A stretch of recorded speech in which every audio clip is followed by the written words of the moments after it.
शहराच्या विकासाच्या दृष्टीने कोणतेही मोठे प्रकल्प नसलेले महापालिकेचे 2012-13 या वर्षाचे 3633 कोटींचे अंदाजपत्रक स्थायी समितीने सादर केले.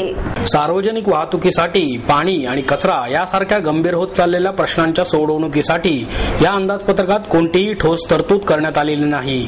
तर उत्पन्नाचे कोणतेही नवीन स्रोत न सुचविता आयुक्तांनी ठेवलेल्या अंदाजपत्रकात स्थायीने तब्बल 343 कोटींची वाढ केली आहे. स्थायी समितीचे अध्यक्ष बाबूराव चांदेरे यांनी हे अंदाजपत्रक मुख्य सभेला सादर केले. गतवर्षी महापालिका निवडणुका डोळ्यांसमोर ठेवून तत्कालीन स्थायीच्या अध्यक्षांनी 2011-12च्या अंदाजपत्रकात योजनांचा पाऊस पाडला होता. मात्र या योजना प्रत्यक्षात साकार न होता कागदावरच राहिल्या. त्यामुळे विद्यमान स्थायी अध्यक्षांनी कोणतीही मोठी विकास कामे अथवा प्रकल्प न सुचवता महिला, पर्यावरण आणि खेळांना प्राधान्य दिले आहे. महापालिका आयुक्त महेश पाटक यांनी कोणतीही करवाढ नसलेले चालू वर्षाचे 3290 कोटी रुपयांचे अंदाजपत्रक स्थायी समितीला सादर केले होते. आयुक्तांच्या अंदाजपत्रकातून आयातकारातून 1357 कोटींचे उत्पन्न सुचवले होते. मात्र स्थायीने त्यामध्ये 100 कोटींची अधिक वाढ सुचवली आहे. तर मिळकत करात 50 कोटींची वाढ करून 289 कोटींचे अपेक्षित उत्पन्न धरले आहे. बांधकाम परवान्याचे उत्पन्नही 456 कोटींवरून स्थायीने 506 कोटी एवढे केले आहे. मात्र केंद्र शासनाने JNNURMच्या योजनेतून आयुक्तांनी 246 कोटींचे अनुदान अपेक्षित धरले असताना स्थायी समितीने मात्र त्यात काटछाट करत हे उत्पन्न 197 कोटी एवढेच केले आहे. आयुक्तांनी इतर जमेतून 229 कोटींचे उत्पन्न सुचवले होते. मात्र स्थायीने त्यात वाढ करत 306 कोटींचे उत्पन्न अपेक्षित धरले आहे. स्थायीच्या 3633 कोटींच्या अंदाजपत्रकातील भांडवली विकास कामांसाठी 1583 कोटींचा खर्च प्रस्तावित करण्यात आला आहे. यामध्ये विकास कामांची टक्केवारी एकूण खर्चाच्या 41% इतकी आहे. तर त्याखालोखाल 19% म्हणजे 683 कोटींचा खर्च सेवक वर्गावर खर्च होणार आहे. याशिवाय प्राथमिक शिक्षणासाठी 246 कोटी, वीज खर्च आणि दुरुस्तीसाठी 130 कोटी तर 332 कोटींचा इतर खर्च प्रस्तावित करण्यात आला आहे. अंदाजपत्रकावर चर्चा करण्यास स्थायी समितीला खूपच कमी अवधी मिळाला. मात्र अंदाजपत्रकात प्रत्येक घटकाला न्याय देण्याचा प्रयत्न केला असल्याचे अध्यक्ष चांदेरे यांनी सांगितले. सुरुवातीलाच आम्ही हे अंदाजपत्रक तयार करत असताना सर्वांना बरोबर घेऊन अंदाजपत्रक तयार करण्याचा प्रयत्न केलेला आहे. या अंदाजपत्रकाचा सर्वसामान्य नागरिकाला जास्तीत जास्त उपयोग व्हावा हा प्रयत्न आम्ही या ठिकाणी केलेला आहे.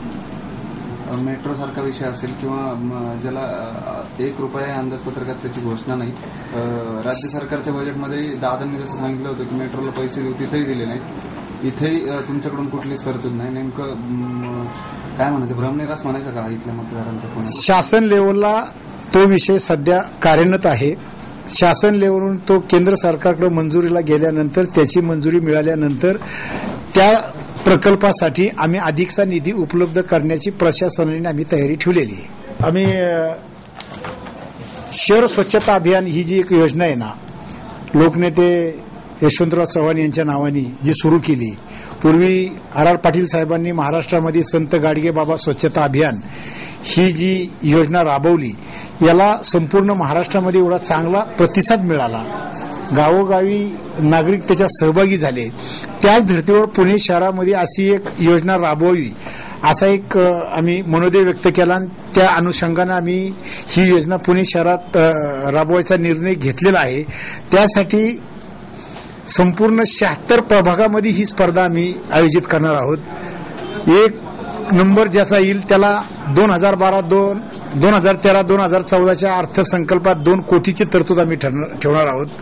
2 नंबर येईल त्याला 1.5 कोटी रुपये, 3 नंबर येईल त्याला 1 कोटी रुपये, 4 नंबर येईल त्याला 75 लाख रुपये. बजेट काल रात्री 10 वाजता आमच्या हातामध्ये मिळाले.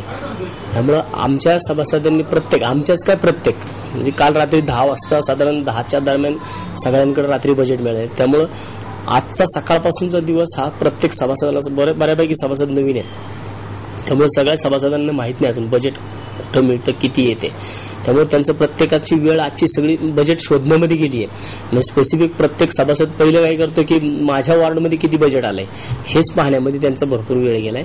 आणि त्यामुळं आता त्याच्याकरता आम्ही 4 दिवसाची मुदत मागितली. 4 दिवसामध्ये बजेटमध्ये काय गोष्टी आहेत ह्या सगळ्या पाहून 16 तारखेनंतरनं बजेटवरती प्रत्यक्षामध्ये बजेटचे लूज पोल काय आहेत ते कळतील आपल्याला.